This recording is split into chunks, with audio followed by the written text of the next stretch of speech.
Ulan guys ng Saudi Gold!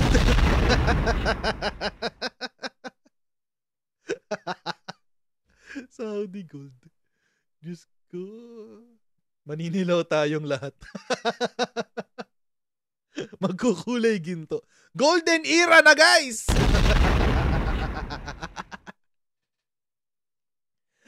Ay nako.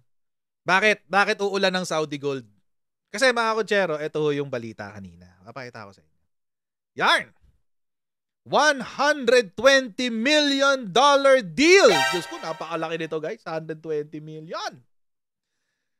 Nilagdaan ni PBBM sa Saudi. 15,000 na Pinoy ang makikinabang. Mga kutsero. Yan. Oh. Diba? Galing guys. Oh, saan ka pa? Yung prinsipe ng Saudi. Kingdom of Saudi Arabia. Laki niya, no? $120 million.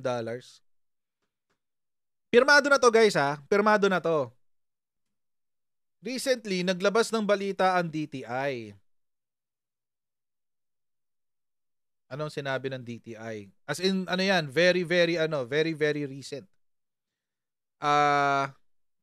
Naglabas ng balita ang DTI na ang Marcos administration ay pumapasok ang investments. Nagiging namumunga na yung investments galing sa mga foreign trips. Yan, October 17 yan. Galit na galit nga si Krappler dito sa balita na to eh. Galit na galit eh. Ang sabi? Sabi yun ng DTI, Department of Trade and Industry, Undersecretary Seferino Rodolfo said the Board of Investments logged 427 billion pesos in foreign investment approvals from January to September. So January nag-umpisa ang bilangan hanggang September 2023. A 4,150 percentage point spike from the same period in 2022, mga kutsero. Congratulations sa Marcos admin. Palakpakan. May mga iiyak na dilawan. Palakpakan. May mga iiyak na may mga iiyak na pangakuan. Agoy. Ano sabi ng TTI, guys? Sabi, if we would look at it, the presidential visits have a direct impact. So, direktang impact daw sa foreign investments portion of the approvals of the Board of Investments. This is a big deal if you look at which countries the investments are coming from. There is a direct link to the presidential visits. Bago natin ituloy ang pinag-uusapan natin ngayong topic, tayo muna ay magsha-shoutout sa mga kaibigan natin sa Sendwave! Kung kayo boy nasa US, UK, Canada, Italy, France, Spain, Ireland, and Belgium, ay pwede na po ay magpadala dito sa Pilipinas nang wala pong remittance fees gamit ang Sendwave. Ang gagawin nyo lang ay i-download ng Sendwave app, gawa kayo ng account, ilagay nyo ba account details nyo dyan, at pwede na ay magpadala sa GCash, sa mga bangko at iba't ibang mga pawn shop dito sa Pilipinas. At sa inyo pong unang padala, no? Sa unang padala nyo po mga kutsero, kapag ginamit nyo po ang promo code na Coach Jarrett, ay makakuha kayo ng karagdagang $20 free credit. Kaya gamitin na po si Sendwave for all of your remittance needs. Ayan.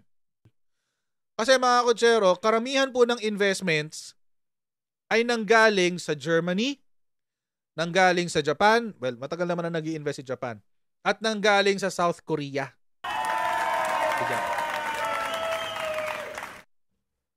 Week leader nyo, nagpapasok ng pera!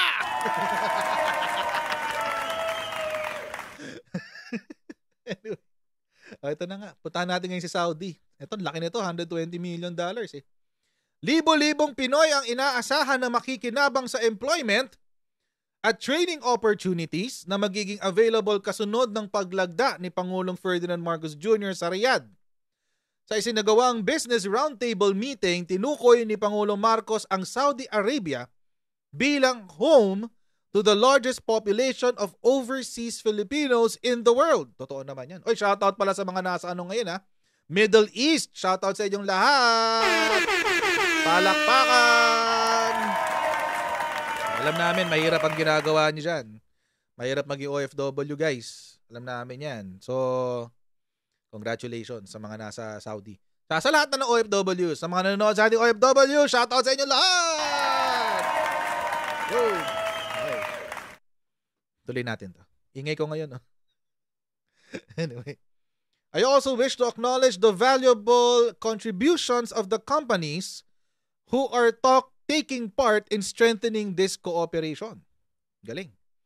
With an estimated value of over 120 million US dollars, the agreement that will be signed today are set to benefit more than 15,000 Filipinos in training and employment opportunities across a wide range of professions in the construction industry. Yung mga may background dyan sa construction o yung mga engineer, yung mga engineers, civil engineers, 15,000 ang mag-o-open, guys. Approximate pa yan, ha? Hindi pa yan yung signed, sealed, and delivered. Approximate pa lang yan. Malay natin, mas malaki. Malay natin, 30,000, 50,000, 100,000. Diba? So, di lang natin alam. Tapos, so as we take part in the ASEAN GCC Summit currently being hosted by the Kingdom, we continue to reaffirm our readiness for deeper economic partnerships, not just within the Southeast Asian region, but as well as our extended neighbors here in the Gulf. Tapos, ito, binild up nila yung RCEP. Ako hindi ako masyadong ma-RCEP, guys. Hindi ako masyadong hindi ko masyadong gusto yung RCEP. Kasi lugi yung mga magsasaka natin dito. Kailangan sumabay tayo sa iba eh. Pero sige, binida eh. We hope that the Philippines will be your chosen gateway to the ASEAN and Regional Comprehensive Economic Partnership economies, which was earlier spoken about. On that note, I hope that the Saudi business leaders present here today will further make it happen in the Philippines. Yun. Good news yan. Good news sa mga kababayan natin yan. Alam niyo mga kotsero, mainly it's not an investment sa bansa natin mismo. Mas maganda sana kung sa bansa natin mismo, no? Pero mga kotsero, 15,000 jobs is still 15,000 jobs. 'Di ba? 15,000 people ang magkakaroon ng trabaho, 15,000 na pamilya ang mapapakain, yung sa iba 2 pamilya pa yan, so times 2. Diba? Hindi lang isang pamilya ang busog. Sa iba, 2.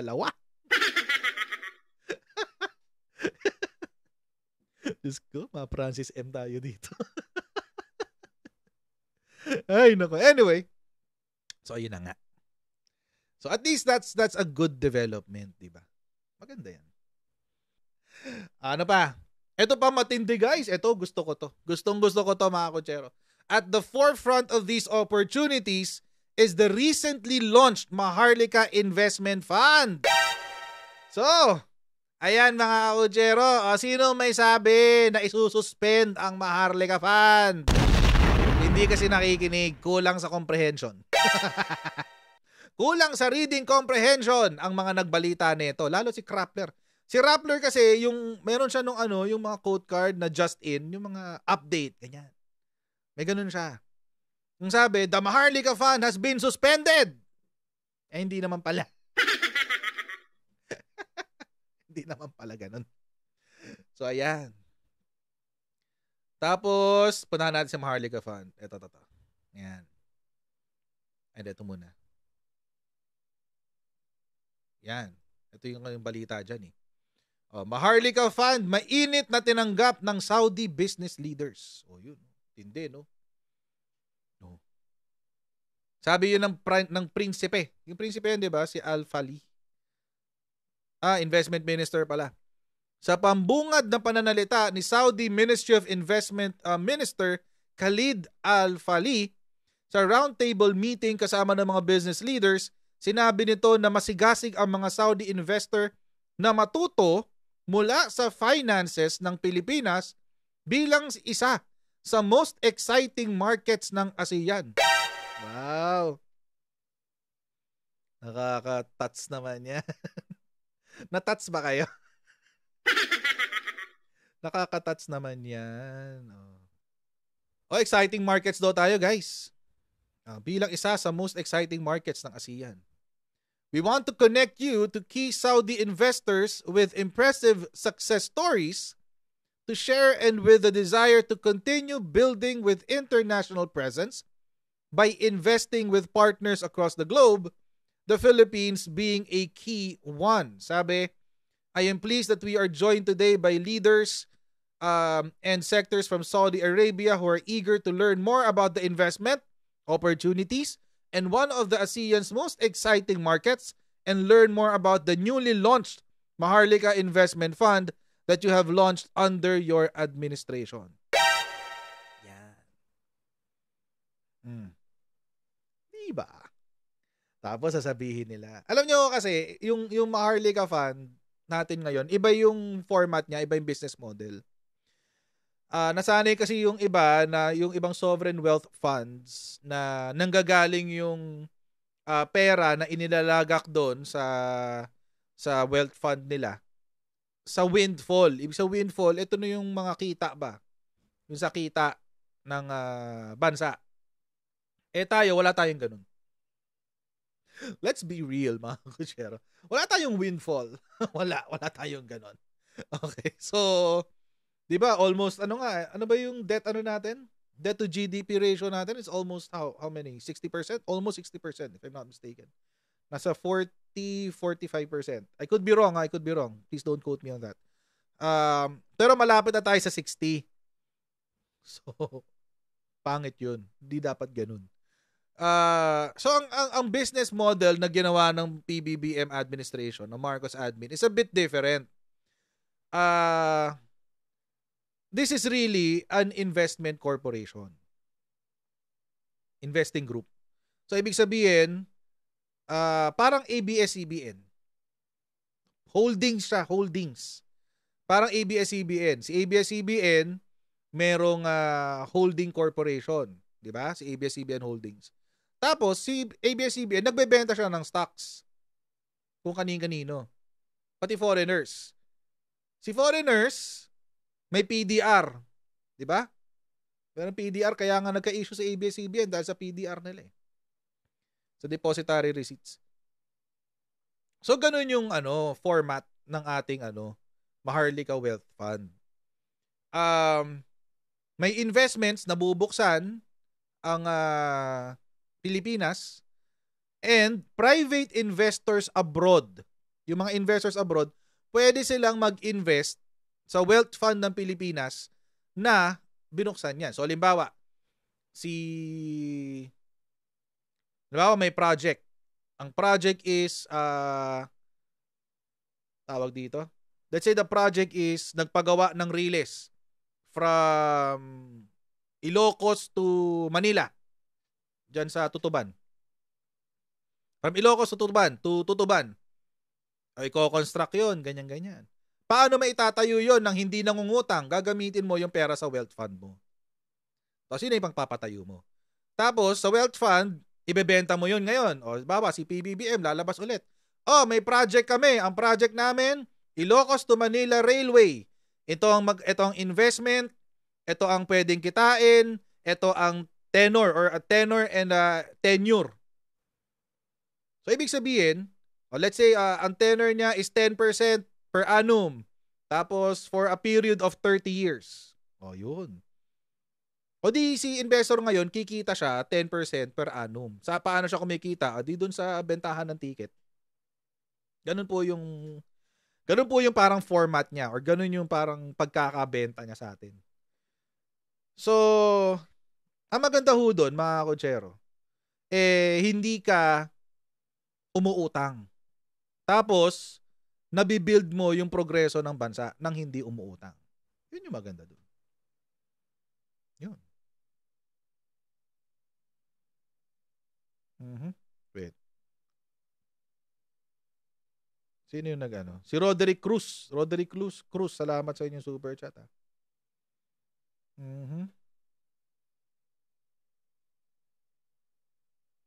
Kaya yun. So yun, mga kutsero. Kaya siguro gusto ng ng mga Arabo. Kasi nga naman, nakaupo ka lang, kumikita ka. Parang si limbawa, 'di ba si San Miguel kumikita ngayon sa NLEX? NLEX ba? Yung ginawa nilang connector, Skyway connector. Kumikita sila doon. Si San Miguel kasi siya yung siya ngayon yung parang concessionaire doon, 'di ba? Si San Miguel. Parang ganoon din ang mangyayari. But anyway, so excited sila. Kaya that is also good. Maganda 'yun. Tapos, sa same discussion, nagpahayag ng kanyang interes si Mulhan Al-Bakri, Executive General Manager ng Public Investment Fund of the Kingdom of Saudi Arabia sa Maharlika Fund. Marami na gusto mag-invest. Pati daw CEO ng JADA na si Bandar Al-Hamali. Maraming may gusto mag-invest, guys. Maraming gusto mag-invest. Kaya sabi ni Presidente, we look forward to benefiting not just from Saudi investments, but also from the kingdom's extensive experience in managing such funds. Oh, ang daming pera ng Saudi. Ang daming pera ng Saudi, guys. Sa langis pa lang nila, daming pera. Di ba? So, this is really good news. This is really a good news. At hopefully, mga kutsero, hopefully, mapakinabangan talaga natin yan. Itong windfall. Actually, hindi pa nga windfall to eh.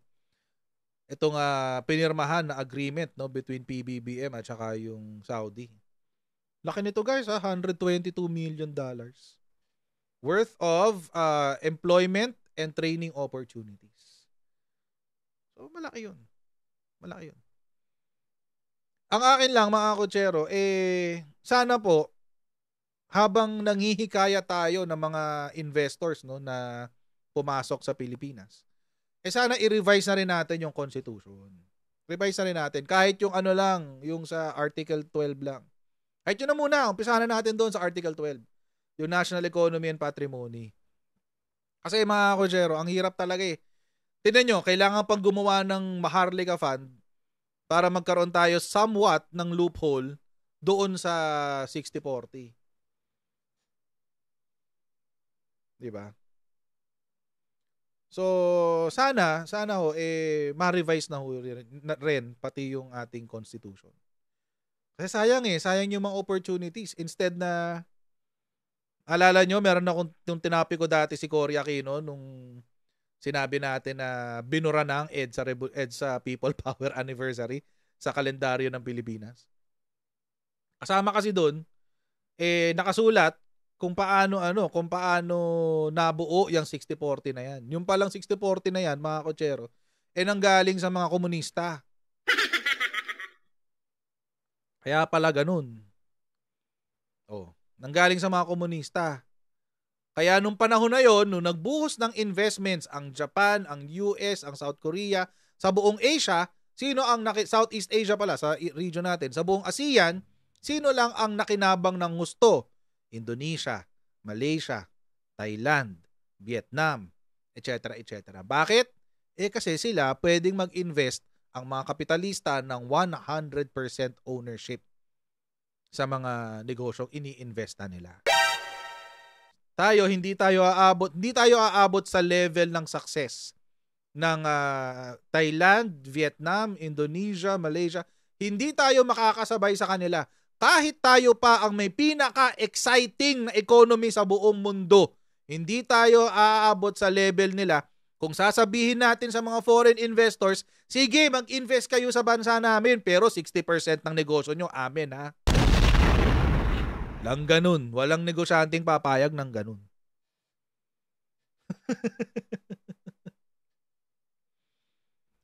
Kaya sana maamyendahan yung parte na yun. Kahit yung parte lang na yun muna. Yung sa Constitution na yan. Para para maganda. 'Di ba? Malinis. Tsaka makikita talaga natin yung progreso. Mas dadami yung investors. Wag lang nila pakialaman yung sa lupa. Wag yung lupa kasi iba yung lupa eh. Pero yung sa ownership pa ng negosyo, 'di ba? Sino ba namang negosyante ang magsasabi, sige na nga, i-invest ako sa country nyo pero papayag ako dun sa 40% lang yung akin. Ano ba? Kalokohan yun. Walang ganun. Kalokohan yun. Dapat inaalis talaga yun.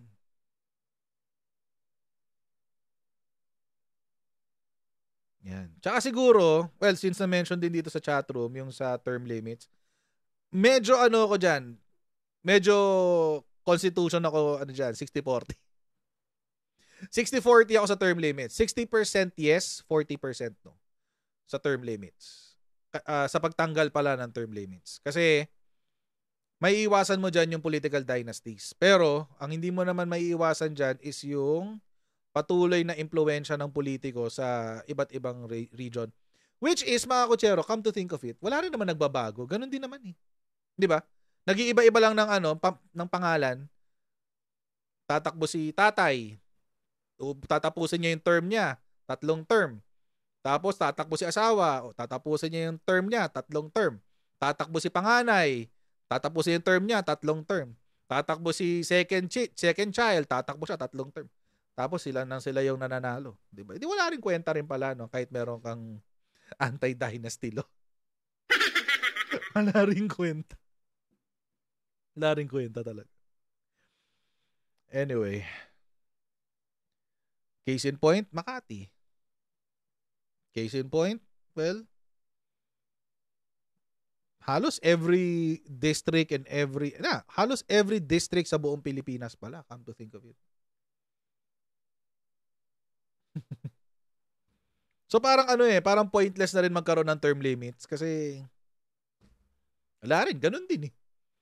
Tanggalin mo na lang yung term limit para isang tao lang ang pwedeng umupo. Hindi na kasama yung pamilya.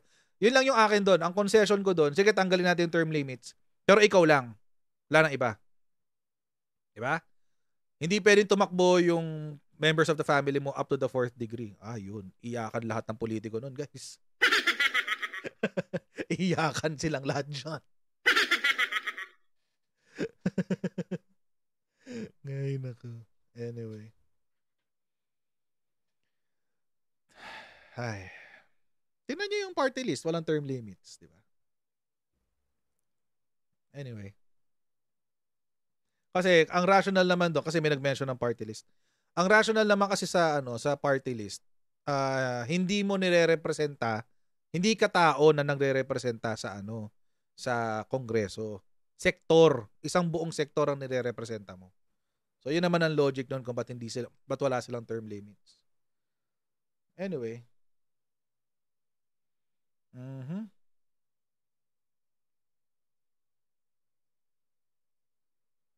So yun. Okay, thank you very much po sa panonood sa ating ngayong gabi. At maraming pong salamat sa inyong patuloy na pagsuporta sa ating channel. Please don't forget to like, share, and subscribe. Pa-share po yung mga replays natin lalo na. And I'll see you in our next Coach Jarrett Live. Bye everyone. See you next time. Bye!